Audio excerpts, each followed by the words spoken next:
कैसे हो आप सब।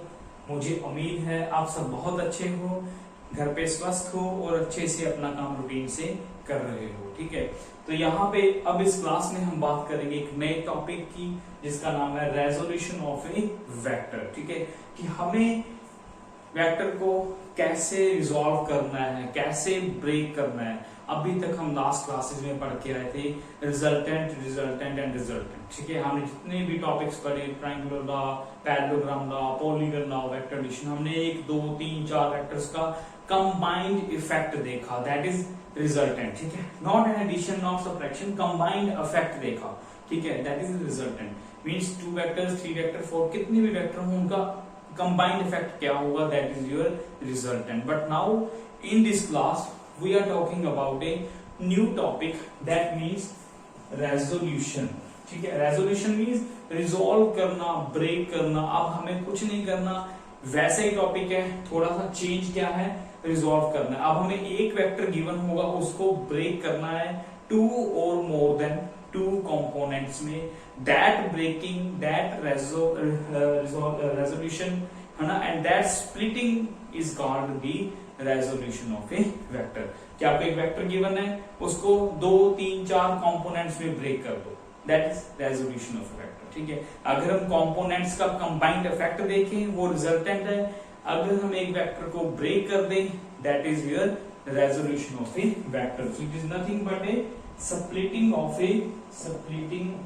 Of a vector into 2 or more than 2 components, 2 or more than 2 components। ठीक है, एक वेक्टर मान लीजिए आपको एक वेक्टर गिवन है, से ए वेक्टर, आपको ये वेक्टर गिवन है। अब हमें इसको ब्रेक करना है। मान लीजिए हम एटलीस्ट 2 कंपोनेंट्स लेकर के ब्रेक करते हैं। ठीक है, सो मान लीजिए इसको ब्रेक कर दिया, एक ये कंपोनेंट आ गया आपका ए वेक्टर। ठीक है, एक मान लीजिए ये कंपोनेंट आ गया आपका बी वेक्टर। ठीक है, नाउ ए वेक्टर को ब्रेक करने के, भाई डायरेक्शंस कहीं भी हो सकती हैं, नो प्रॉब्लम। ठीक है, 2 ए और बी। अब इस कंपोनेंट्स मींस कंपोनेंट्स अभी आगे जाके पढ़ेंगे रेक्टेंगुलर कंपोनेंट, जो हमें ऑलमोस्ट यूज करना है इन और वेक्टर। कंपोनेंट्स मींस जो इसके पार्ट्स हैं, जो गिवन वेक्टर का हिस्सा है। ठीक है, अभी हमें ये वेक्टर गिवन था, इसको ब्रेक कर दिया, स्प्लिट कर दिया, रिजॉल्व कर दिया स्मॉल ए स्मॉल बी वेक्टर में। ठीक है, रिजॉल्व कर दिया, that is this is called the resolution of a vector. किसी एक वेक्टर को ब्रेक करना 2 या 2 से ज्यादा कंपोनेंट्स में। हमने 2 कंपोनेंट्स लिए, अगर हम इसके इक्विवेलेंट डायग्राम ड्रा करें, ठीक है, तो कैसे ड्रा होगी। ए वेक्टर ये रहा आपका कंपोनेंट्स, बी वेक्टर को पैरेलल शिफ्टिंग करके यहां ड्रा कर सकते हो, ए वेक्टर को आप यहाँ पे लाइक दिस बना सकते हो पैरेलल शिफ्टिंग करके। तो आपको लग नहीं रहा कि ये ट्रायंगल लॉ वेक्टर एडिशन तो बन रहा है, 2 sides of the triangle are in the same order, then third side will give you the resultant in the opposite order। अब चाहे तो आप a b, अगर आपको a b 2 वेक्टर गिवन है तो a वेक्टर आपका क्या हुआ, रिजल्टेंट। बट नहीं, हम वो टॉपिक नहीं पढ़ रहे, हमने इस वेक्टर को रिजॉल्व किया a और b में। Now we can say that a vector and b vector are the components of vector a। जो हमें दिया गया वेक्टर है a, उसकी छोटे a छोटा b, ये दोनों a वेक्टर के हिस्सा है, कंपोनेंट्स है। ये a और b कहां से आए हैं, ए वेक्टर से निकले हैं। ठीक है, इसका हिस्सा है ये वेक्टर का, that is called components of A resolution of a vector. Vector को तोड़ना और जो जिसमें तोड़े वो क्या हुए आपके कंपोनेंट्स। ठीक है, एक छोटा सा टॉपिक है, बहुत इंटरेस्टिंग है, बहुत इजी है, बहुत यूजफुल है पूरे वेक्टर में। ठीक है, ओके भाई, ये कंसेप्ट्स हैं, जैसे जैसे आप आगे जाते जाओगे प्रॉब्लम्स कॉम्प्लेक्स होती जाएंगी। प्रॉब्लम्स को इजी करने के लिए हमें वेक्टर की हेल्प पड़ेगी। ठीक है, बहुत सी प्रॉब्लम्स आएंगी, डायग्राम्स आएंगे, जहां पे हमें ये कंपोनेंट्स ऑफ वेक्टर का यूज करेंगे हम वहां पे। आप देखते जाओ आगे, ठीक है। ये कंसेप्ट है, आप लर्न कीजिए, चाहे +1 हो, +2 हो, हायर फिजिक्स हो, ठीक है, कहीं भी हो, आप फिजिक्स में हो, मैथमेटिक्स में, हायर मैथमेटिक्स, हायर फिजिक्स हो, जहां वेक्टर क्वांटिटी आपको डील करनी पड़ेगी वहां पे ये कंसेप्ट आपके जरूर काम आएंगे। क्लियर? तो अच्छे से सीख लो भाई। Splitting of vector is called components और रेजोल्यूशन, एंड जो जिसमें ब्रेक किया वो क्या हो गया आपके components. Now next topic, next नहीं है, एक ही टॉपिक है, रेक्टेंगुलर कंपोनेंट्स। अब फर्क क्या पड़ा, रिजॉल्व भी तो करना है हमें, ए वेक्टर गिवन है, ठीक है। रेक्टेंगुलर मींस क्या होता है, पहले इधर आ जाओ आप, थोड़ा सा इसको बेसिक समझ लो, ठीक है। एंड दिस इज आपको पता है X axis, Y axis, Z axis, ये आपको पता है ना भाई। आप कहीं भी बैठे हो, किसी रूम में बैठे होगे, है ना, रूम का एक कॉर्नर सेलेक्ट कर लो, कोई भी कॉर्नर सेलेक्ट कर लो, मैंने वो वाला कॉर्नर सेलेक्ट कर लिया, ठीक है। उस कॉर्नर से आप देखोगे 3 डायरेक्शंस निकलती हैं, 3 एक्सिस क्रिएट होती है अपने आप, जो स्ट्रेट लाइन है। एक तो ये रही, this is along this axis, से मैंने इसको क्या जूम कर लिया, डायग्राम से कंपेयर करो, एक्स एक्सिस, क्लियर। और ये वाली कौन सी है, वेरी गुड, ये वाली कौन सी है, वो भी तो है रूम की एक्सिस। उस ओरिजिन से, ये रहा आपका ओरिजिन, ये कॉर्नर है किसी रूम का, आपके रूम का, मेरे रूम का, ये कॉर्नर, वहां से एक्सिस आ रही है, एक्स एक्सिस ले ली, वो जा रही है एक वाई एक्सिस, जेड एक्सिस ले लो, एक ऊपर जा रही है वो वाई एक्सिस ले लो, ठीक है। वैसे क्या है, ये एक्स वाई जेड तीनों एक्सिस, और तीनों ही एक्सिस रूम की हैं, ठीक है। आप दुनिया के किसी भी कोने में चले जाओ, हवा में आ जाओ, ठीक है। मान लीजिए ये मार्कर है, इस मार्कर की पोजीशन मेजर करनी है उस ओरिजिन से, वो कॉर्नर है, ठीक है। अगर वहां से देखोगे किसकी पोजीशन एक्स में भी आएगी, वाई में भी आएगी, जेड में भी आएगी, ठीक है। इसका एक्स कंपोनेंट भी होगा, वाई कंपोनेंट भी होगा, जेड कंपोनेंट भी होगा। भैया आप कंपोनेंट्स को समझो ध्यान से, ठीक है। अगर मैं वहां से डायरेक्ट इसकी पोजीशन लूंगा लाइक दिस, से मान लीजिए इसकी पोजीशन है, यहाँ पे क्या है आपका marker in the air, space में है, हवा में है, ठीक है। तो यहां से उसकी क्या होगी पोजीशन वेक्टर, ये फर्स्ट क्लासेस में कराया था स्टार्टिंग में आपको, पोजीशन वेक्टर, डिस्प्लेसमेंट वेक्टर, है ना, दोबारा से फिर से पढ़ेंगे, ठीक है। तो ये रही आपकी पोजीशन वेक्टर। अब इस वेक्टर को देखिए आप, जहां पे आपका मार्कर है पी पॉइंट पे, ये वाला मार्कर, ठीक है। और ये देखिए इसका एक्स कंपोनेंट भी होगा, इसका एक्स कंपोनेंट भी होगा, वाई भी होगा, जेड भी होगा, क्योंकि ये पॉइंट कहां पे है आपका 3 डायमेंशंस में है, स्पेस में है पॉइंट आपका। क्लियर हो गया, क्यों स्पेस में क्यों है, यहां देखिए, यहां से देखिए, यहां से कितना है, ये कुछ एक्स चल के भी आया, कुछ वाई चल के आया, कुछ ऊपर उठा तो जेड चल के भी आया, ठीक है।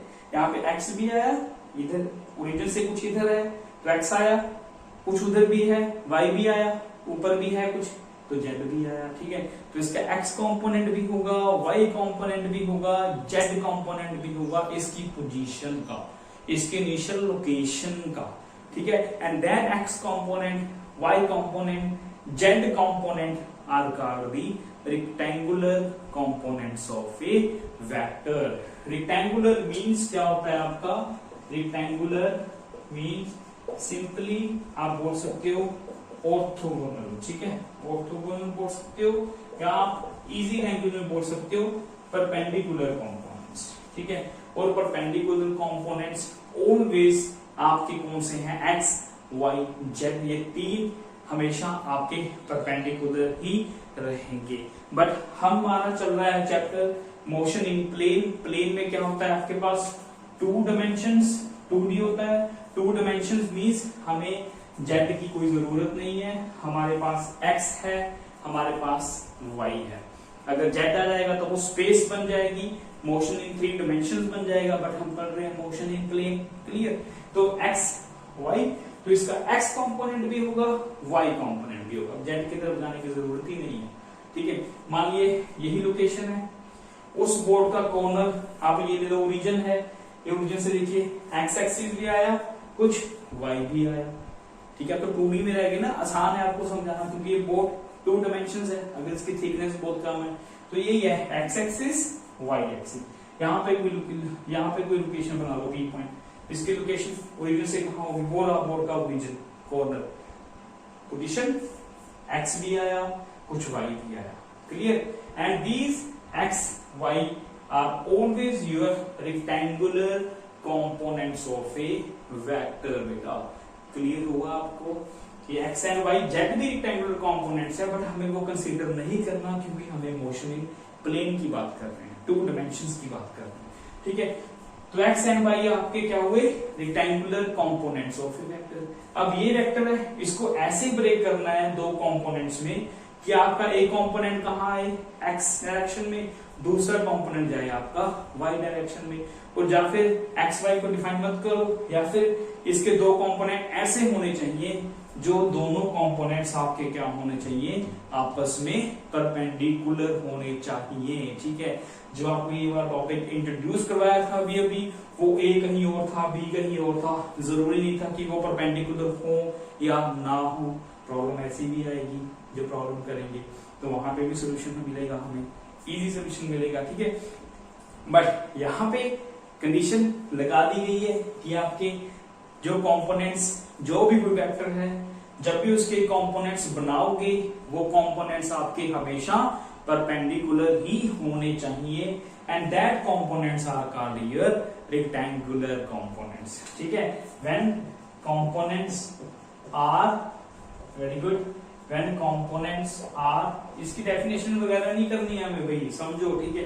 When components are perpendicular to each other, that components are called rectangular components of a vector, ठीक है। अब इसको ऐसे ब्रेक करना है कि जो दोनों कंपोनेंट आए वो आपस में परपेंडिकुलर होने चाहिए, ठीक है।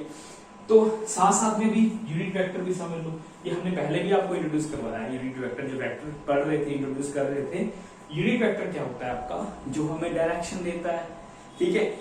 ओके, ये फिक्स कर रखी है हमने, जैसे एक्स एक्सिस की तरफ हमें डायरेक्शन कौन देता है, very good, I cap. Y axis की तरफ डायरेक्शन कौन देता है हमें, J cap. And this cap means unit vector, जो सिर्फ डायरेक्शन के लिए यूज होता है, जैसे मॉडुलस मैग्नीट्यूड के लिए यूज होता है ओनली, है ना। तो मान लीजिए यही वेक्टर है, से फॉर एग्जांपल के लिए यही हमारा वेक्टर है। अब वेक्टर के पास दो चीजें होंगी, है ना, कौन कौन सी, मैग्नीट्यूड भी होगा, ओके, मैग्नीट्यूड भी होगा इनटू डायरेक्शन भी होगी, वेक्टर की दोनों चीजें होंगी। अब ए वेक्टर का मैग्नीट्यूड कैसे रिप्रेजेंट करते हैं, मॉडुलस ऑफ ए वेक्टर से। डायरेक्शन कैसे रिप्रेजेंट करते हैं, कैप से, ठीक है। Direction means cap unit vector, this is called your, क्या बोलते हैं इसको हम, यूनिट वेक्टर बोलते हैं, ठीक है। विच प्रोवाइड्स दी डायरेक्शन, ये सिर्फ हमें डायरेक्शन प्रोवाइड करता है, नथिंग एल्स, ठीक है। इसकी मैग्नीट्यूड क्या होती है, यूनिट वेक्टर की अगर मैग्नीट्यूड की बात करें 1, क्योंकि यूनिट मींस 1, जिसका मैग्नीट्यूड क्या हो, 1 हो, दैट इज यूनिट वेक्टर।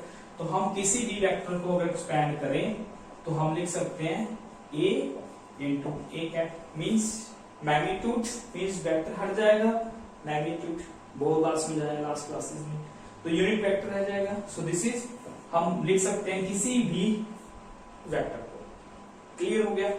तो ऐसे ही भाई हमने ये यूनिट वेक्टर्स डिफाइन कर रखे हैं, फिक्स कर रखे हैं, क्योंकि एक्सिस फिक्स है हमारी, एक्स वाई और जेड तीनों एक्सिस। आप दुनिया के किसी भी कॉर्नर में चले जाओ, किसी भी पे, है ना, कहीं भी चले जाओ, आप हमेशा आपकी एक्स लोकेशन भी होगी, वाई भी होगी, जेड भी हो सकती है अगर आप स्पेस में हो, एयर में हो, ठीक है। अगर आप किसी प्लेन में मूव कर रहे हो तो आपके पास एक्स भी होगा तो वाई जरूर होगा ही। ये टू कंपोनेंट्स तो एटलीस्ट होंगे ही होंगे भाई, टू के बिना तो कंपोनेंट्स तो तभी लेंगे जब एक से ज्यादा हिस्सा होगा, है ना, ठीक है। सो दे आर, इसकी कंपोनेंट भी ब्रेक करेंगे, हम देखते जाओ, ठीक है। तो इसका आई कैप क्या है, इसकी डायरेक्शन, वाई कैप क्या है, जे कैप क्या है, वाई एक्सिस की डायरेक्शन, ठीक है। अगर मुझे दिया गया है, मान लीजिए I have given 5 J cap, तो अंडरस्टूड होगा इफ 5 जो है वैल्यू वो कहां पे है, वो वाई एक्सिस की तरफ है। 1 2 3 4 5, ये रहा 1 2 3 4 5। एग्जांपल समझ लो, क्लियर कर लो अपने आप को, ठीक है, कि कोई डाउट ही ना रहे हमें, है ना। तो 5 जे कैप जो दे रखा है, तो अंडरस्टूड है कि ये वैल्यू किसकी है, वाई वेक्टर की बात कर रहा है, वाई वेक्टर की बात कर रहा है। वाई वेक्टर क्यों, क्योंकि जे कैप मीन्स डायरेक्शन किस तरफ है, आपका वेक्टर किस तरफ है, वाई एक्सिस की तरफ है। वेक्टर क्यों डाला, क्योंकि उसकी मैग्नीट्यूड भी है, डायरेक्शन भी है। क्लियर हो गया। अब इसकी वैल्यू लिखनी है तो 5 ये वैल्यू, ठीक है। अगर मुझे दे रखा है 3i कैप, 3i कैप, तो ये अंडरस्टूड है किसकी है, एक्स वेक्टर की होगी, ठीक है। 1 2 3 1 2 3 तो 1 2 3 तो ये रहा आपका 3, ठीक है, एक्स एक्सिस की तरफ। तो यहां से आई कैप, जे कैप और जेड की तरफ होता है के कैप, अभी उसकी जरूरत नहीं है, ठीक है। तो हमें पता चल जाता है भाई कि डायरेक्शन को डिफाइन करने से कि कौन सी वैल्यू किस डायरेक्शन में है, किस एक्सिस पे है। ये एक्स एक्सिस पे होगी 3, क्योंकि भाई आई कैप लिख रखा है। जे कैप है तो वो वाई की तरफ होगा, अगर माइनस जे होगा तो वो माइनस जे एक्सिस में होगा, माइनस आई होगा तो वो माइनस एक्स एक्सिस में होगा। क्लियर हो गया आपको, माइनस एक्स एक्सिस में होगा ना। तो ये हमारे पास यूनिट वेक्टर्स की बेसिक सी बातें यहाँ पे डिस्कस करनी, फिर से इंपॉर्टेंट थी, लास्ट क्लासेस में भी करके आए थे वेरी स्टार्टिंग में, ठीक है। तो यहाँ पे भी डिस्कस करना जरूरी था, क्योंकि हमें इनको, इस वेक्टर को ब्रेक करना है, रेक्टेंगुलर कंपोनेंट्स ढूंढने हैं इस वेक्टर के, ठीक है। वो ढूंढने, रेक्टेंगुलर मींस परपेंडिकुलर कंपोनेंट्स, और परपेंडिकुलर हमारे पास 3 कंपोनेंट्स है, एक्स वाई जेड। हमें 3 नहीं चाहिए क्योंकि मोशन प्लेन में हमें 2 चाहिए, हमने एक्स और वाई रख लिया, क्लियर। वो दोनों एक्स और वाई आपस में परपेंडिकुलर होते हैं, तो इस वेक्टर को हम ब्रेक करेंगे। अंडरस्टूड हो गया, एक एक्स की तरफ आएगा, दूसरा कंपोनेंट वाई की तरफ जाएगा। क्लियर हो गया भाई। तो ये सिंपल सी बातें हैं, बिल्कुल बेसिक सी बातें, ये ध्यान में रखिए आप, ठीक है। ओके, तो अभी हम शुरू करते हैं अपने कंपोनेंट्स को ब्रेक करना, ठीक है। कंपोनेंट्स को ब्रेक करना, मान लीजिए ये हमने लिया वेक्टर, यहां देखो ये वेक्टर लिया हमने ए वेक्टर, ठीक है। ए वेक्टर को ब्रेक कैसे करना है, ब्रेक इस तरीके से करना है आपका कि 2 कंपोनेंट्स बने और दोनों आपके परपेंडिकुलर कंपोनेंट्स होने चाहिए, ठीक है। और मान लीजिए दिस इज से x axis, this is x axis, clear. This vector, given vector A vector, जिसका हमें रेजोल्यूशन करना है 2 कंपोनेंट्स में करना है। कंपोनेंट्स आपके रेक्टेंगुलर कंपोनेंट्स होंगे। ए वेक्टर दे रखा है हमें कितने एंगल पे, थीटा एंगल पे विद द एक्स एक्सिस। आपको पता है भाई थीटा भी डायरेक्शन का रोल प्ले करता है, प्लस माइनस भी डायरेक्शन का रोल प्ले करते हैं, यूनिट वेक्टर भी डायरेक्शन का रोल प्ले करता है, ठीक है। अब मैंने बनाया था ना ए कैप, तो ए कैप ये रहा आपका ए कैप, अभी इस डायरेक्शन में, तो ए कैप इजिली हमने इसको ए एक्सिस मान ली, ए कैप इस डायरेक्शन में दे दिया। अगर एक्स के कंपैरिजन देखें तो ये कितना एंगल पे है, 30 40 50 60 कितना एंगल है, तो एक्स डायरेक्शन के साथ बोल सकते हैं 30 एंगल बना रहा है, उस डायरेक्शन में जा रहा है। अगर ईस्ट नॉर्थ की बात करें, नॉर्थ ईस्ट की तरफ है, कितना एंगल ईस्ट की तरफ है वो बता सकते हैं, कितना एंगल नॉर्थ की तरफ है 90 से माइनस कर देंगे, ठीक है। तो सब तरीके से हम डायरेक्शन डिफाइन कर सकते हैं, है ना। ओके, तो हमने एक एक्स, हमें ये गिवन वेक्टर है A at an angle theta with horizontal axis. अब इसको 2 कंपोनेंट्स में भाई हमें क्या कर देना है, ब्रेक कर देना है, ये आपको पता है, ठीक है। उसको और एक इंपॉर्टेंट बात और है, ब्रेक कैसे करना है हमें, ब्रेक इस तरीके से करना है कि ब्रेक आपको इस तरीके से करना है कि आपके दोनों कंपोनेंट्स परपेंडिकुलर होने चाहिए। तो एक तो ये कंपोनेंट हो ही गया, इसको ब्रेक करने के बाद ये कंपोनेंट हो गया आपका AX। मान लीजिए ये कौन सा कंपोनेंट है आपका, AX कंपोनेंट, एंड दूसरा कंपोनेंट कौन सा होगा आपका, that component must be along Y axis. Y axis की तरफ क्यों होगा भाई, क्यों होगा Y एक्सिस की तरफ, न्यूमेरिकल्स करने आ गए हमें, ठीक है, याद रखना भाई, ठीक है। ओके, ये रहा हमारा Y एक्सिस, ठीक है। एक कंपोनेंट होगा Y एक्सिस की तरफ, क्यों Y एक्सिस की तरफ, क्योंकि X एंड Y दोनों आपके परपेंडिकुलर होने चाहिए, और वो होते ही परपेंडिकुलर है, ठीक है। तो X एंड Y रेक्टेंगुलर का मतलब परपेंडिकुलर कंपोनेंट्स हैं, दोनों ये परपेंडिकुलर कंपोनेंट्स है, इसको आप ले लो AY कंपोनेंट। क्लियर हो गया, इसको हमने ले लिया AY, वही वेक्टर को डाल दो, AY component, AX component, AY component. इसको हम और भी क्या बोल सकते हैं, horizontal component, horizontal component of a vector. उसको क्या बोल सकते हैं, AY को vertical component of a vector. भाई जब प्रॉब्लम्स करेंगे ना, न्यूमेरिकल्स करेंगे, वही इंपॉर्टेंट है। कैसे यूज करना है इस मेथड को, वो भी इंपॉर्टेंट है, ठीक है। तो वो ध्यान रखना है हमें। और एक बात और भाई, वाई एक्सिस तो ये है, वाई एक्सिस नीचे भी है, एक्स एक्सिस उस तरफ भी है, ठीक है। पर ये ध्यान रखना, जिस वेक्टर को आप ब्रेक करने जा रहे हो, जिस वेक्टर को आप तोड़ने जा रहे हो, break a vector X component Y component, X component Y component, दोनों आपस में क्या दिख रहे हैं आपको, परपेंडिकुलर। और दोनों कंपोनेंट्स परपेंडिकुलर होने चाहिए, पहली कंडीशन जब ये बात कर रहे हैं, यही यूज करेंगे बार बार, ठीक है। और आपका जो रिजल्टेंट है, मींस जिस वेक्टर को हमने ब्रेक किया, वो वेक्टर हमेशा आपका कंपोनेंट्स के बीच में होना चाहिए, ठीक है। हमेशा आपका बीच में ही होना चाहिए। ये ऐसे नियम भी, ये यहाँ पे है तो आपका ये एक्स एक्सिस तो उधर भी है, अब ये कंपोनेंट ए एक्स उधर बना लोगे तो ये एक्स उधर हो गया, ए वाई उधर हो गया, तो ये बाहर हो गया ना, रिजल्टेंट तो बाहर हो गया, ए वेक्टर तो बाहर हो गया। बाहर नहीं होना चाहिए, ये अंदर ही होना चाहिए। अंदर का मतलब दोनों कंपोनेंट्स के बीच में ही होना चाहिए। तो दोनों कंपोनेंट्स को इस तरीके से हमें ब्रेक करना है। क्लियर होगा वही, ठीक है, क्लियर हो गया। अब इसको आपको नहीं लग रहा कि ये कुछ पैरेललोग्राम लासा बन रहा है, ट्रायंगुलर लासा बन रहा है। अब इसको कंप्लीट कर लो, यहां से पैरेलल एक्सिस थोड़ा सा और ऊपर ले जाओ, ठीक है। यहां से पैरेलल एक्सिस ड्रा करो, ठीक है। ये कौन सी होगी आपकी, ये भी तो आपका ए वाई होगा, ये भी तो आपका ए वाई होगा। ऐसे इसको ऊपर ड्रा कर लो, ठीक है। वो भी तो आपका ए एक्स वेक्टर ही तो होगा, ठीक है। इसको ऐसे ऊपर ड्रा कर लो, तो ये भी जैसी इसकी डायरेक्शन पैरेलल शिफ्टिंग को वेक्टर भाई भूलना नहीं है, ठीक है।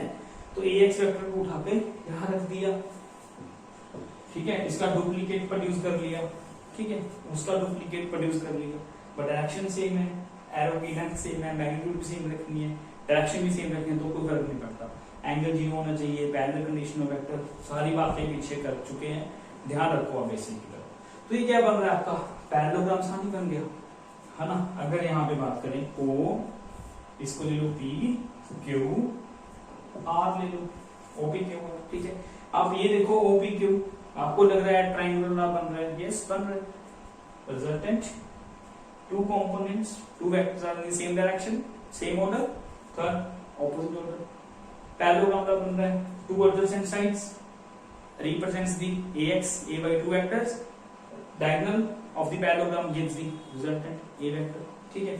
कैसे भी समझ लो, वही बातें बन रही है, पर हम जल्दी से अब यहाँ पे इसको सॉल्व कर देते हैं। इन ट्राइंगल OPQ अगर बात करें using triangle law, parallelogram law, कोई भी लॉ लगाओ तो आपको क्या मिलेगा, OQ vector is equal to OP vector plus PQ vector.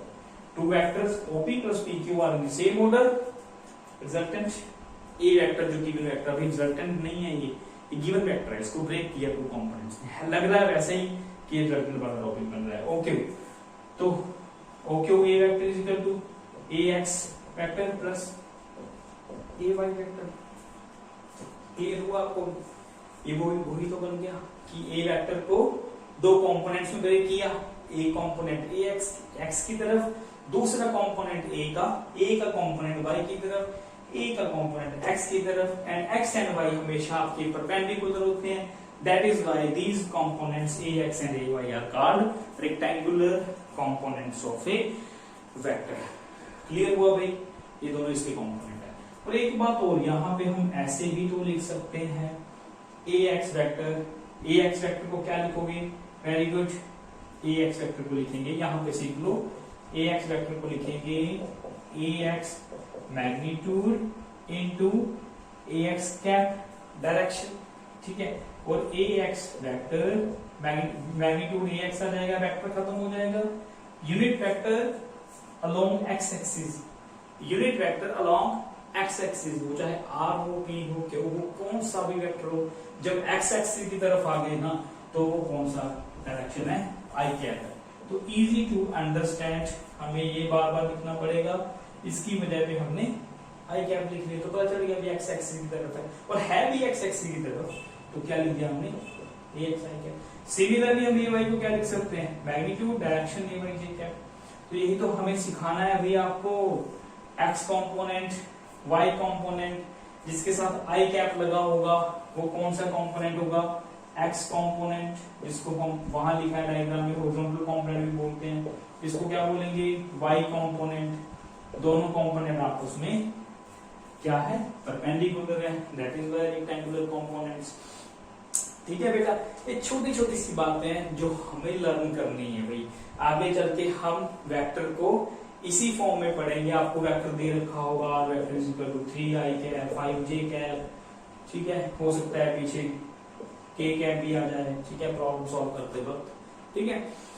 तो भाई वेक्टर को x i j k की फॉर्म में रिप्रेजेंट कैसे करना है, कैसे लिखना है, वो आपका धीरे धीरे इंपॉर्टेंट होता जा रहा है, आप ध्यान रखिए, ठीक है।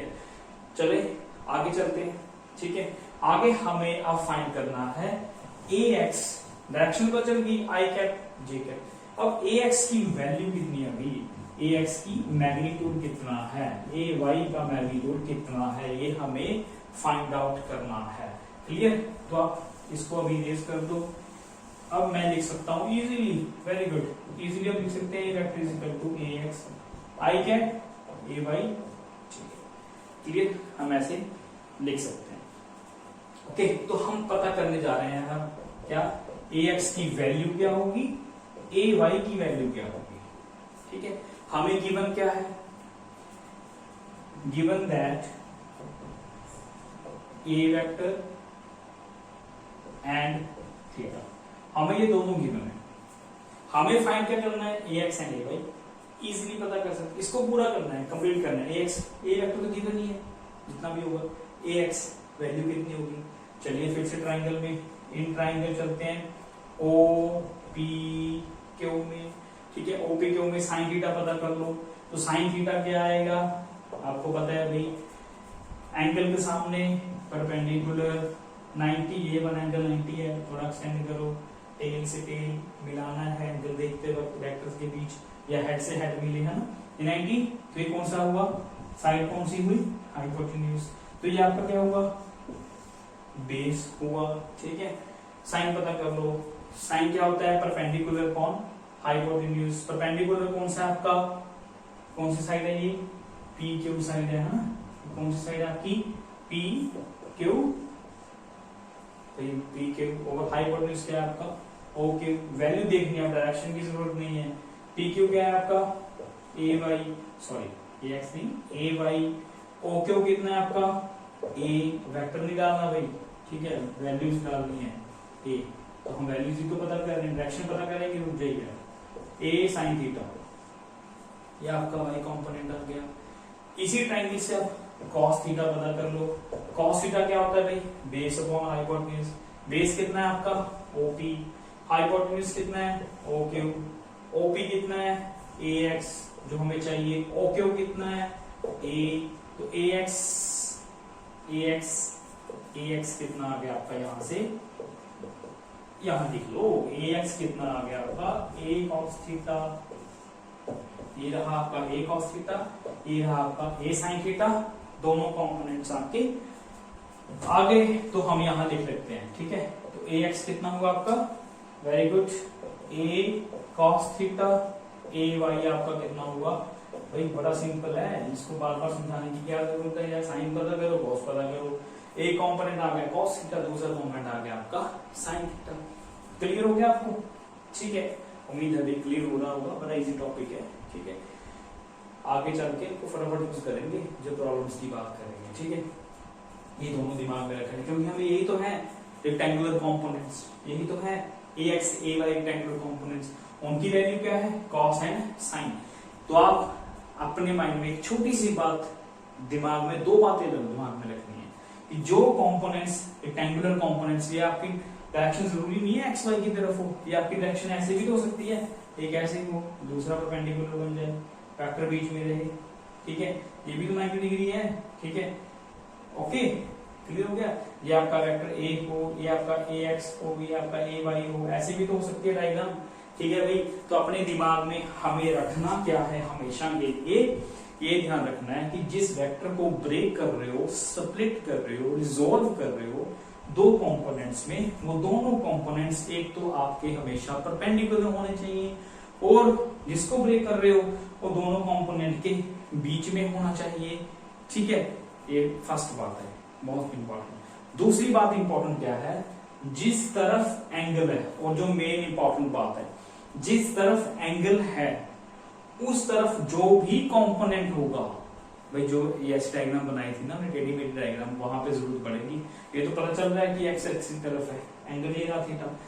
अगर ठीक है, जिस तरफ एंगल है उस तरफ जो भी कंपोनेंट होगा वो आपका कंपोनेंट हमेशा कौन सा होगा, ए कॉस थीटा। वो हमेशा आपका, भाई जो तो वेक्टर है आर दे रखा है तो आर कॉस थीटा, जेड दे रखा है जेड कॉस थीटा, पी दे रखा है पी कॉस थीटा, कौन सा वेक्टर दे रखा है उसका कॉस कंपोनेंट। ठीक है, कॉस कंपोनेंट हमेशा एंगल की साइड के साथ आएगा, जिस साइड एंगल है वहां आएगा, और दूसरी साइड हमेशा कौन सा आएगा आपका कंपोनेंट, हमेशा भाई A Y is equal to A sine theta. वो हमेशा आपका दूसरी साइड हो गया, जहां एंगल नहीं है वहां कौन आएगा, साइन कंपोनेंट आएगा।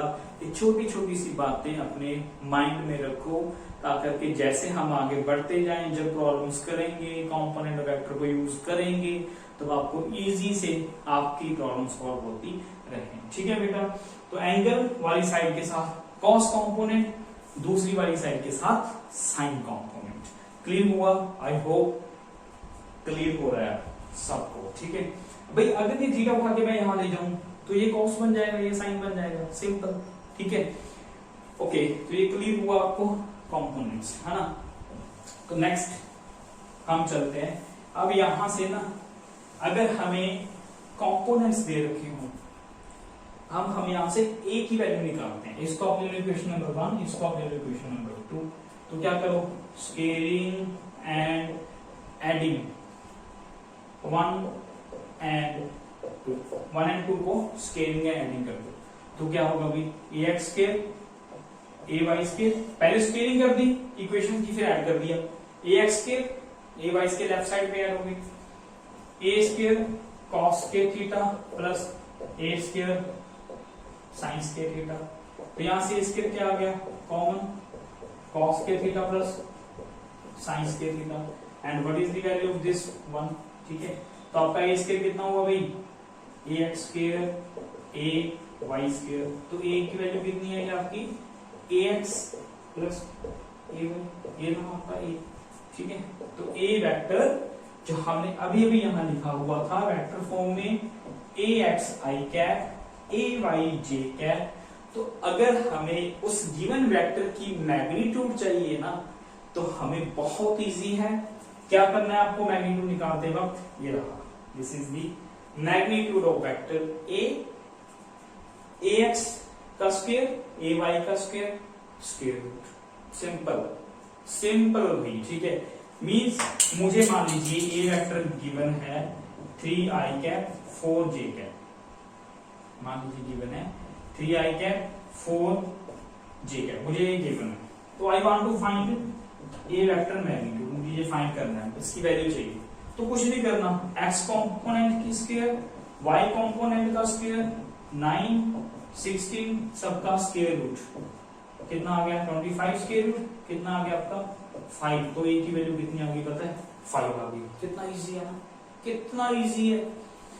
वेक्टर दे रखा हो, उसकी मैग्नीट्यूड पता करनी है। वेक्टर किस फॉर्म में दे रखा हो आपको, x i cap j cap k cap की फॉर्म में। अगर तीसरा k कैप होता तो थोड़ा कंपोनेंट भी ऐड हो जाता, स्केल करके ऐड कर देते। तो डायरेक्टली हमें मैग्नीट्यूड पता करनी है फॉर ए गिवन वेक्टर की, तो हम क्या कर सकते हैं, आई कोफिशिएंट, आई के आगे आई तो डायरेक्शन है भाई, आई की वैल्यू का स्क्वायर, वाई कंपोनेंट की वैल्यू का square root. This is the simple rule to find the magnitude of a given vector. हम करेंगे आगे चलते प्रॉब्लम्स। ठीक है, तो आप ये छोटी छोटी सी बातें ध्यान में रखो हमेशा कि ये मैग्नीट्यूड का रूल कैसे आया। स्केलिंग एडिंग कर दिया हमने, ये मैग्नीट्यूड पता चल गया। Now we want to find the direction. ठीक है, अब इसको इरेज कर देते हैं। यहाँ पे डायरेक्टली लिख देते हैं कि इसका अगर मैग्नीट्यूड फाइंड करना है तो A vector is equal to A X square A Y square. ये रूल है to find the magnitude of a given vector. Clear हुआ बेटा? आई होप क्लियर हो रहा है आपको। बहुत इजी टॉपिक्स हैं, ठीक है। तो हमें ये वेक्टर मैंने एग्जांपल करके बताया आपको, आई माइनस में हो प्लस में हो किसी में भी हो, हमें स्क्वायर करना है, ठीक है। स्क्वेयरिंग करके ऐड कर देना है, ऐड करके स्क्वायर रूट ले लेना है, गिवन वेक्टर का मैग्नीट्यूड आ जाएगा। Now I want to find the direction. A find कर लिया, अब एंगल फाइंड करते हैं। एंगल कैसे फाइंड करेंगे? यहाँ पे लिख दो डिवाइड 2/1, क्योंकि आपको पता है अभी तक जो जब भी डायरेक्शन की बात की तो हमें tan थीटा दी है, tan थीटा मीन स्लोप की बात की है। तो डिवाइड कर दो ए वाई ओवर लेफ्ट साइड को डिवाइड कर दिया 2/1। 2/1 क्यों किया भाई? साइन ओवर कॉस तो tan होता है। ए साइन थीटा ओवर ए कॉस थीटा। तो देखिए ए से कैंसिल, tan थीटा कितना आ गया आपका? ए वाई ओवर ए एक्स। यहां से थीटा कितना आ गया भाई? tan inverse A Y over A X आ गया। क्लियर? तो यहां से आप एंगल फाइंड आउट कर सकते हो वेरी इजीली। क्लियर बेटा? तो ये एंगल फाइंड आउट कर सकते हैं हम कंपोनेंट्स को डिवाइड करके, ठीक है। ये फॉर्मूले कोई याद रखने की जरूरत नहीं है आपको, मैग्नीट्यूड का फॉर्मूला इजीली याद ही रह जाएगा, ये याद रखने की जरूरत नहीं है। हम प्रॉब्लम करेंगे, आपको पता चल जाएगा कैसे हमें इस कंसेप्ट को प्रॉब्लम्स में अप्लाई करना है, वहां पे हमें इस कंसेप्ट को यूज करना है। क्लियर बेटा? I hope you are getting all this topic, समझ आ रहा है आपको, ठीक है। अगर फिर भी कोई डाउट रहा हो इस टॉपिक में तो मुझे बताना, है ना। तो नेक्स्ट अब मैं इसके ऊपर ना छोटा सा एक न्यूमेरिकल करके बताते हैं, ठीक है। ये मैग्नीट्यूड है, यहाँ पे लिख लो direction tan inverse A Y component over X component, ठीक है। ऐसे करना तो मैग्नीट्यूड फाइंड करनी आ गई हमें, ठीक है। कैसे फाइंड करते हैं? डायरेक्शन फाइंड करनी आ गई। मान लीजिए मेरे पास एक वेक्टर गिवन है, से 20 न्यूटन फोर्स लग रही है along this direction which is making an angle 30 degree with the horizontal axis. Question given है, a force of magnitude 20 Newton acting at an angle 30 degree with the horizontal direction. Find the horizontal and vertical component. तो हमें क्या पता करना है? horizontal component, इसको हम ले लेते हैं F, फोर्स गिवन है, फोर्स गिवन है, थीटा गिवन है। आपको ये पता है जिस तरफ एंगल है वो कंपोनेंट कौन सा होगा? cos component, f cos theta. और जो जिसकी साइड का एंगल नहीं है वो कौन सा कंपोनेंट होगा? f sin theta components. इसको हम लिख सकते हैं fx fy। समझाने के लिए आपको जैसे a को ax ay लिखा था, fx कंपोनेंट fy कंपोनेंट, बस यही चाहिए हमें जो भी कंपोनेंट 20 cos 30 वैल्यूज पुट कर दिए ना। 20 cos 30 कितना होता है? √3/2 10√3 की वैल्यू 1.732 कितना आ गया भाई? 17.32। ये तो आ गया आपका x कंपोनेंट। तो इस डायरेक्शन में इतनी फोर्स लगेगी आपकी x डायरेक्शन। ये अगर कोई बॉडी को आप उठा रहे हो इस डायरेक्शन में एंगल की तरफ, अगर उसको सीधा खींच रहे हो आप हॉरिजॉन्टल तो सारी फोर्स हॉरिजॉन्टल में लगेगी। अगर किसी एंगल पे खींच रहे हो तो सम फोर्स आपकी हॉरिजॉन्टल लगेगी, कुछ फोर्स आपकी वर्टिकल में भी लगेगी, वो रहा वर्टिकल फोर्स। तो एफ वाई कितना होगा? 20 sin 30, है ना। कितना होगा भाई? 20 sin 30 हाफ, तो कितना लगेगा? 10 न्यूटन, ठीक है। तो वर्टिकल फोर्स लगेगी, उस डायरेक्शन में फोर्स लगेगी 10 न्यूटन, इस डायरेक्शन में फोर्स लगेगी 17.32 एक्स कंपोनेंट वाई कंपोनेंट। तो ऐसे हमें प्रॉब्लम्स को सॉल्व करना है। उम्मीद है आपको समझ में आ रहे होंगे। आगे चल के न्यूमेरिकल करते हैं इसी क्लास में, वेट कीजिए। बट आपको ना मैं यहाँ पे इस टॉपिक की रियल लाइफ एप्लीकेशन बता दूं यहाँ पे, ठीक है, विदाउट कंसीडरिंग द फ्रिक्शन। अगर हम यहाँ पे भाई देखिए, आपको पता है अगर हम सरफेस की बात करें तो वहां पे फ्रिक्शन टॉपिक भी आ जाता है, ठीक है। तो फ्रिक्शन फोर्सेस तो हमें पढ़नी ही नहीं है, क्योंकि फोर्सेस कहाँ पढ़नी है? हमें लॉज ऑफ मोशन में जाकर के पढ़ना है, ठीक है। तो मैं फिर भी यहाँ पे आपको कुछ इस टॉपिक की एग्जांपल्स बता रहा हूं जो रियल लाइफ में हम करते हैं, ठीक है। It is easier to pull, it is, मैं लिख रहा हूं, it is easier to pull a long roller than to push it. Clear भाई? लॉन्ग रोलर मीन्स आपने देखा है ना क्रिकेट ग्राउंड में, जब बारिश के बाद क्रिकेट ग्राउंड को ड्राई करते हैं, रोलर फेंकते हैं, तो रोलर्स को वो क्या करते हैं, पुल करते हैं, पुश नहीं करते, ठीक है। तो कभी भी देखिए हमें किसी भी स्फेरिकल रोलर को, ठीक है, रोलर स्फेरिकल ही होता है ना, स्फेरिकल सिलेंड्रिकल बॉडी को पुल करना आसान है एज कंपेयर टू पुश। जब पुराने समय में है ना लेबर वाले होते थे, लेबर वाले क्या थे, विदाउट इलेक्ट्रिकल मैकेनिक है ना, कुछ without using any other source, जो खुद लेबर उठा करके लेके जाते थे अपने शोल्डर्स पे है ना उस काट को, है ना, तो वो काट को पुल करके लेके जाते थे। इट इज नॉट पुश करती, अगर पुश करेंगे तो बहुत जोर लगेगा एज कंपेयर टू पुल। पुल करना आसान है किसी रोलिंग सिलेंडर को, रोलिंग बॉडी को, ठीक है। पुल करने से हमारा फोर्स कम लगेगा, पुश करने से फोर्स हमारा ज्यादा लगेगा। तो यहाँ पे आपको उसकी मैं वो कहां से पता चलता है टॉपिक, इसकी ये एप्लीकेशन है, अब ये मान लो इसकी एप्लीकेशन है। तो यहाँ पे मैं दोनों को एक ही डायग्राम में शो कर देता हूँ, पुल और पुश। क्यों पुल इजी है, पुश क्यों डिफिकल्ट है, ठीक है। तो मान लीजिए this is a roller, this is another roller, ठीक है। और इस छोटा बड़ा बन गया, कोई दिक्कत नहीं है, ठीक है। इस रोलर का जो वेट होगा, भाई मैं यहाँ पे फ्रिक्शन कंसीडर नहीं कर रहा, ठीक है, क्योंकि अभी तक हमने फ्रिक्शन पढ़ा ही नहीं है, वो पढ़ेंगे आगे चल के नेक्स्ट लॉज ऑफ मोशन में। तो विदाउट कंसीडरिंग द फ्रिक्शन भी हम प्रूव कर सकते हैं कि it is easier to pull than to push it. Weight कहाँ होगा बॉडी का, हमेशा वर्टिकली डाउनवर्ड, वेट तो हमेशा नीचे ही रहता है हमारा, ठीक है, ओके। तो वेट हमेशा वर्टिकली डाउनवर्ड रहता है। तो मान लीजिए ये आपका कौन सा केस है, पुल वाला केस है। पुल वाला मींस फोर्स कहां लग रही है, सेंटर पे, सेंटर टू सेंटर, ठीक है। तो मान लीजिए कोई बच्चा रोलर को, या कोई भी, हम खुद लगा लो, रोलर को आप खींच रहे हो, पुल कर रहे हो, ठीक है।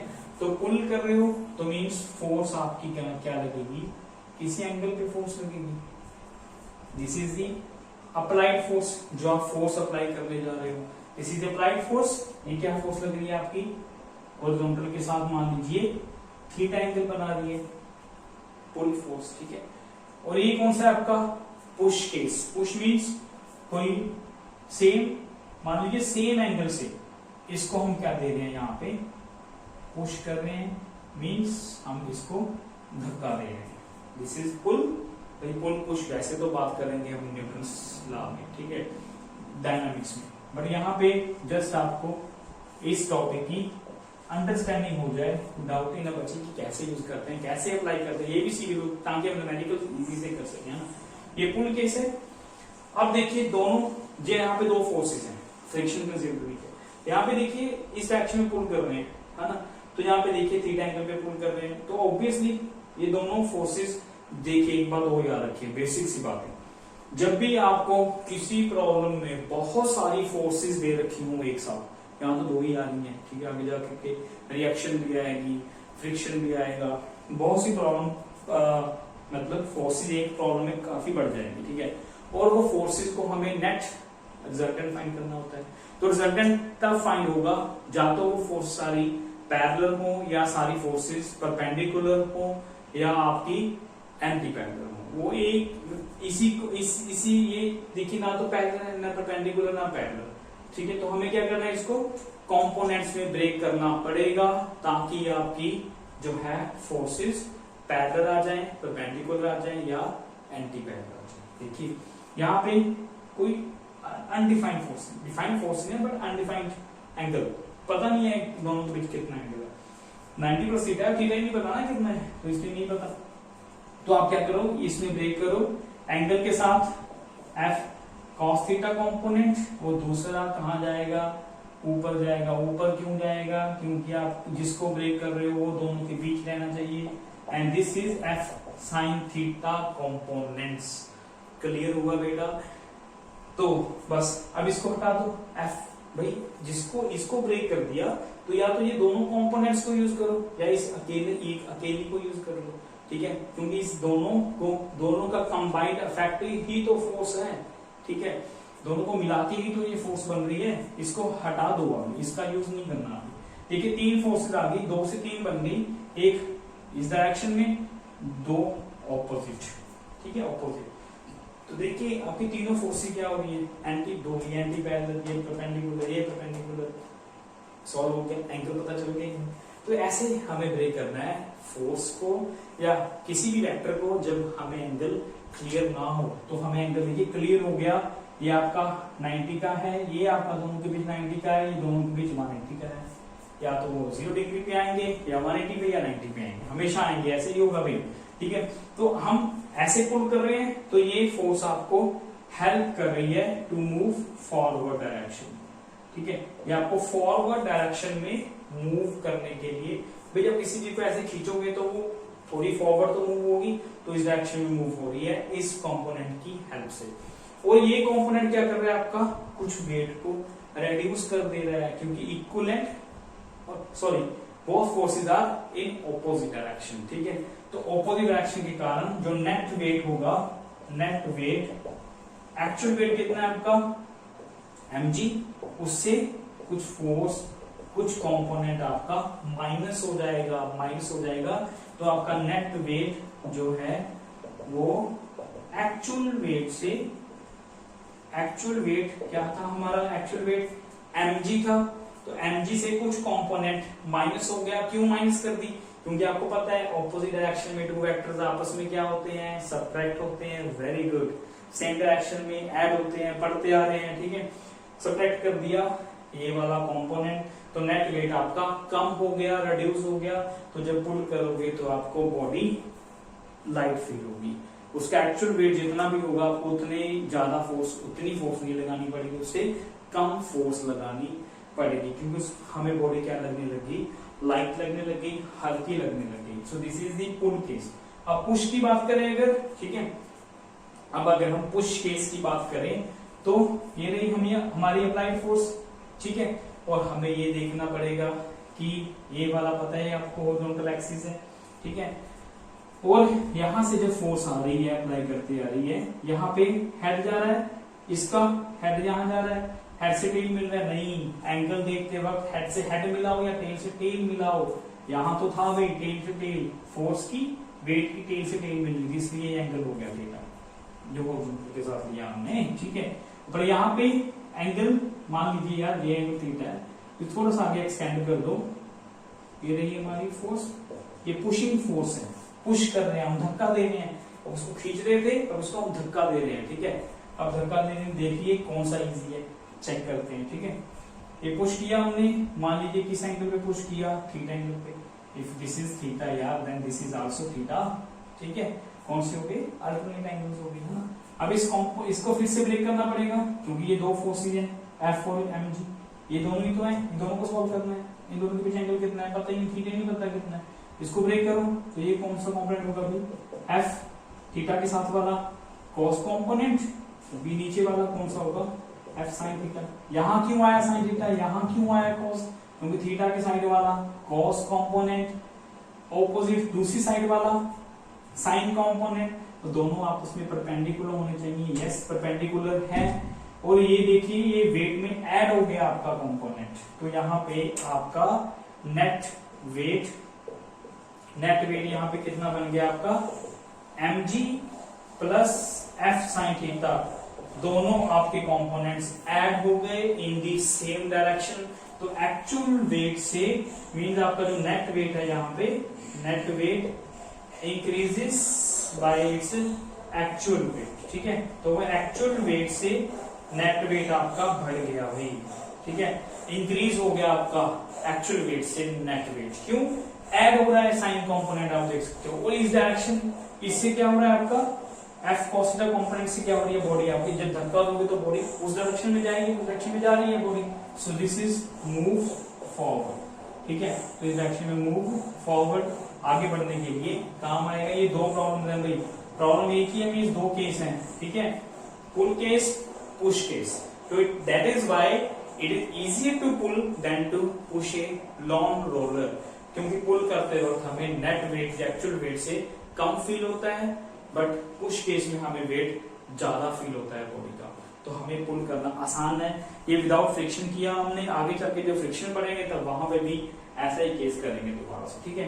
तो इसकी एक और एग्जांपल है, इस कंसेप्ट को कैसे अप्लाई करना है हमें, कंपोनेंट्स वाला, वॉकिंग ऑफ ए मैन, ठीक है, वॉकिंग ऑफ ए मैन या वॉकिंग ऑफ ए पर्सन, ठीक है। So walking of a person is an example application of this rectangular components की प्रॉब्लम, ठीक है। तो मान लीजिए ये मेरे पास क्या है, फिर से ग्राउंड है, ग्राउंड पे चल रहे हैं, ठीक है। तो ये मान लीजिए भाई ये आपका 5 फिंगर्स बना दिए हमने, ये कोई भी पर्सन है जो आपका मूव कर रहा है। अब देखिए, फील कीजिए इस प्रॉब्लम को, जब भी हम मूव करते हैं तो हमारा जो पैर का पीछे वाला पोर्शन है, एडी वाला पोर्शन, उसको पहले उठाते हैं, जो आगे पंजे वाला पोर्शन है उसको बाद में उठाते हैं। ऐसे तो होता है, फील कीजिए, जब हम चलते हैं, मूव करते हैं, दौड़ते हैं, ठीक है, तब हम एडी वाला पोर्शन पहले उठाते हैं, पंजे वाला पोर्शन, पैर के बिल्कुल आगे वाला पोर्शन बाद में उठाते हैं। तो ऐसा ही तो कुछ पैर उठा हुआ लगता है हमें जब हम चल रहे हैं, ठीक है। ये स्टेप जब बाद में पैर उठा रहे हैं, तो यहाँ से उठाते वक्त हम क्या करते हैं, यहाँ से उठाते वक्त बिल्कुल ग्राउंड के साथ जो पैर टच हो रहा है हमारा, तो वहां पे हम ग्राउंड को थोड़ा पुश करते हैं, ठीक है। This is the pushing force. तो ग्राउंड को पुश करने से ही तो हम आगे बढ़ते हैं भाई, एक्शन करते हैं ग्राउंड पे, तो ग्राउंड हमें रिएक्शन देता है, ठीक है। तो न्यूटन थर्ड लॉ पढ़ेंगे, पढ़ भी रहे हैं, इसी क्लास में लग रहा है, ठीक है। तो एक्शन करते हैं ग्राउंड पे, पुश करते हैं ग्राउंड को पीछे की तरफ, तब हम आगे बढ़ते हैं, क्योंकि रिएक्शन हमें आगे की तरफ मिलती है, ठीक है। तो ये रही applied force, pushing force, and ये रहा आपका रिएक्शन फोर्स, आर वेक्टर। ये रिएक्शन है जिसके साथ हम आगे बढ़ जाते हैं, ठीक है। एक्शन करते हैं ग्राउंड की तरफ, ग्राउंड हमें रिएक्शन देता है तो हम आगे बढ़ते हैं, इसी रिएक्शन फोर्स है ना। तो ये आप यहां से देख सकते हो भाई, यहाँ पे कोई ना कोई एंगल पे फोर्स लग रही है, तो यहाँ पे भी कोई ना कोई एंगल है, दोनों एंगल सेम होंगे, क्यों, अल्टरनेट एंगल्स होंगे, ठीक है। और हमारा जो वेट होगा वो तो है ही वर्टिकल डाउनवर्ड, वो तो बात ही नहीं है भाई, कोई भी प्रॉब्लम हो, वेट हमेशा वर्टिकली डाउनवर्ड, ठीक है। क्लियर हो गया बेटा, ये दोनों फोर्सेस इक्वल एंड ऑपोजिट है। एक्शन, दिस इज रिएक्शन, इतना तो 10th क्लास तक पढ़ रखे हो, एक्शन रिएक्शन, ठीक है। आगे जाकर के और भी क्लियर करेंगे इसको, ठीक है, जब डायनामिक्स की बात करेंगे। यहां में मैं फिर से बात कर रहा हूं, फ्रिक्शन को कंसिडर नहीं कर रहे, ठीक है। न्यू फोर्स है, पढ़ेंगे आगे चल के, फिर बात करेंगे। ये जस्ट मैं इसकी एप्लीकेशन समझाना चाह रहा हूं आपको, ठीक है। क्लियर हो गया, एक्शन रिएक्शन। अब देखिए भाई, मैंने बताया कि इस फोर्स से हम आगे मूव कर रहे हैं, ये फोर्स हमें हेल्प कर रही है आगे मूव, इसको ब्रेक कर दो, दो कंपोनेंट में ब्रेक क्यों करना पड़ेगा भाई, ये एक ही फोर्स है, ठीक है। अब यहाँ पे आप एफ को इरेज कर सकते हो, रिएक्शन फोर्स आ गई हमारे पास। तो इस देखिए, ये वाले दोनों फोर्स के बीच एंगल कितना है, आई डोंट नो, 90 है, बट थीटा नहीं पता कितना है, तो फिर कैसे है ना, तो इसको कंपोनेंट को ब्रेक करना पड़ेगा। So this is R cos theta. भैया आर कॉस थीटा क्यों आया, क्योंकि थीटा के साइड वाला कंपोनेंट कॉस, थीटा के ऑपोजिट वाला, वेरी गुड, कौन सा, साइन होगा ऑब्वियसली। ये साइन ऊपर क्यों गया, क्योंकि दोनों कंपोनेंट्स परपेंडिकुलर होने चाहिए और आर हमेशा दोनों के बीच में होना चाहिए, और थीटा के साइड वाला कॉस कंपोनेंट होना चाहिए। ब्रेक हो गया, ठीक है। अब R cos theta helps us या पर्सन, वो बात कर रहे हो, helps us to move forward, ठीक है। तो ये फॉरवर्ड मूव करने के लिए हमें हेल्प कर रहा है आर कॉस थीटा कंपोनेंट, और जो हमारा आर साइन थीटा कंपोनेंट है, ये हमारा वेट को क्या कर रहा है, बैलेंस कर रहा है, ठीक है। Balancing the weight of a person, weight of a person, ठीक है।